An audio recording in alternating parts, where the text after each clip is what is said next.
दोस्तों, आज हम बात करने जा रहे हैं एक ऐसे सीरियल किलर के बारे में जो जिस कमरे में खून करता था वहीं बैठकर खाना खाता था। उसने काफी सालों तक पुलिस की नाक में दम करके रखा था, क्योंकि वह सिर्फ मर्डर ही नहीं करता था बल्कि पुलिस को खुलेआम चुनौती भी देता था कि अगर हिम्मत है तो मुझे पकड़ कर दिखाओ। आज हम बात करने जा रहे हैं चंद्रकांत झा की। बहुत से लोगों की तरह चंद्रकांत झा भी बिहार से दिल्ली काम की तलाश में आया था। तो फिर आखिर हुआ क्या कि बिहार के एक छोटे से गांव से निकलकर आया आदमी एक खतरनाक सीरियल किलर के रूप में मशहूर हो गया। दोस्तों, इस घटना को सुनाने का उद्देश्य किसी का दिल दुखाना नहीं है, किसी को परेशान करना नहीं, बल्कि आपको जागरूक करना है। कहानी शुरू होती है दिल्ली के तिहाड़ जेल से। कई सारे गार्ड्स 24 घंटे तिहाड़ जेल की सुरक्षा के लिए तैनात रहते हैं। आपको लग रहा होगा कि कोई भी इंसान तिहाड़ जेल के आसपास तो किसी तरह का क्राइम करने के बारे में सोच भी नहीं सकता। लेकिन यहीं पर आप पूरी तरीके से गलत हैं। नवंबर 2003 का वह टाइम तिहाड़ जेल में काम करने वाले पुलिस वालों को बहुत अच्छी तरीके से याद रहने वाला था, क्योंकि उस दिन तिहाड़ जेल के गेट नंबर 1 के बाहर उन्हें प्लास्टिक में लिपटी हुई एक लाश मिली थी। लाश के साथ साथ खूनी ने पुलिस वालों के लिए एक चिट्ठी भी छोड़ी थी, जिसमें यह साफ साफ लिखा हुआ था कि मैं दिल्ली पुलिस के लिए आगे भी ऐसे गिफ्ट्स लाता रहूंगा।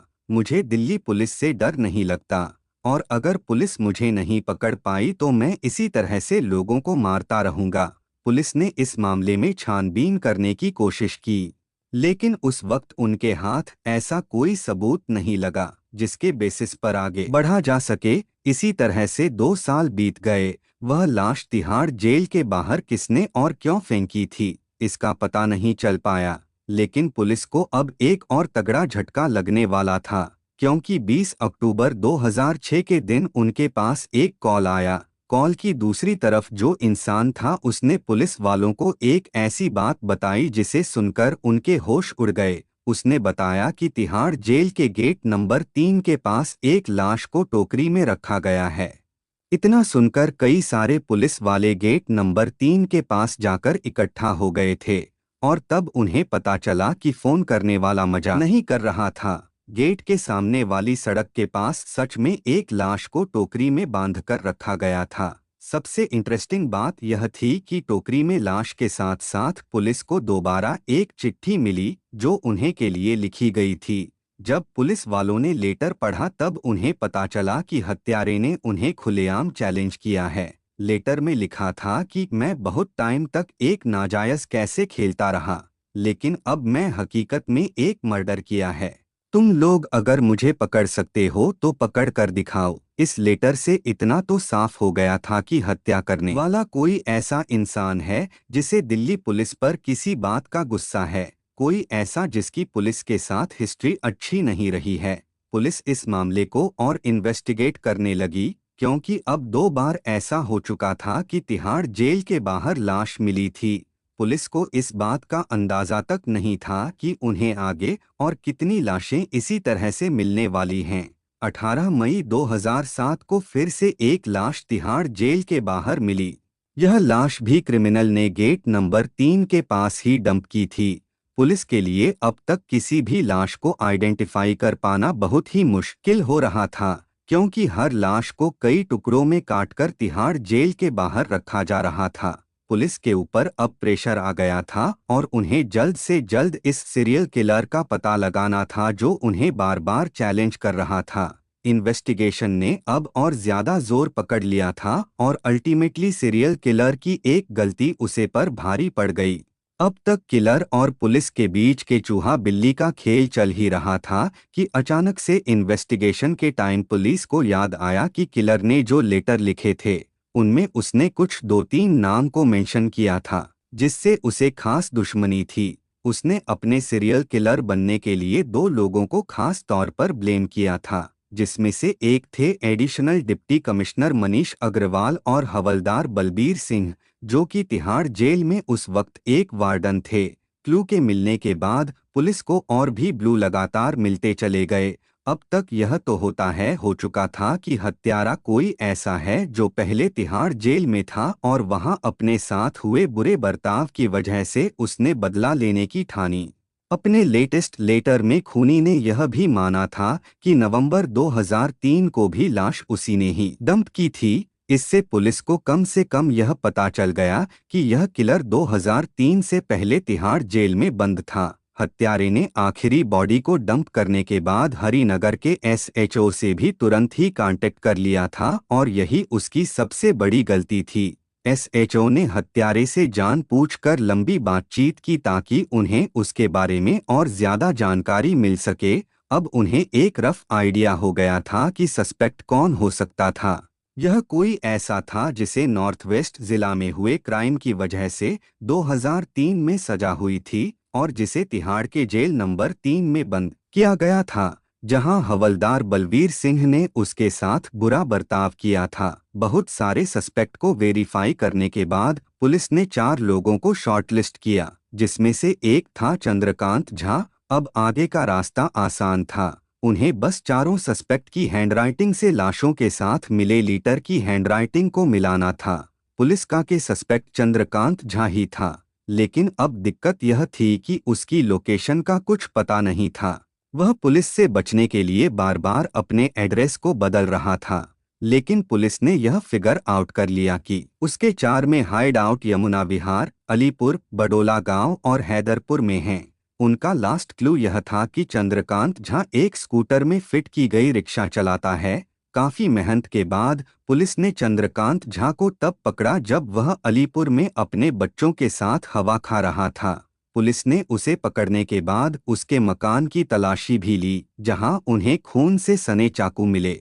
चाकू पर लगे खून का सैंपल चंद्रकांत के सबसे लेटेस्ट विक्टिम दिलीप मंडल के ब्लड से मैच कर गया था। चंद्रकांत की हैंडराइटिंग भी एक पार्टिकुलर लीटर की हैंडराइटिंग से मिल गई थी, जो उसने लाश के साथ तिहाड़ जेल के सामने छोड़ा था। इस तरह से दिल्ली के सबसे खूंखार और रुथलेस किलर्स में से एक अब दिल्ली के पुलिस के हाथ लग चुका था। लेकिन अब बारी थी चंद्रकांत झा के मोटिव को जानने की। आखिर वह लोग कौन थे जिनका मर्डर करके चंद्रकांत ने तिहाड़ जेल के पास उनकी लाश को फेंका था। जैसे जैसे चंद्रकांत झा ने पुलिस को अन मर्डर्स और उनके पीछे के मकसद के बारे में बताना शुरू किया, कुछ ऐसी बातें सामने आई जिन्हें सुनकर कोई भी चौंक जाएगा।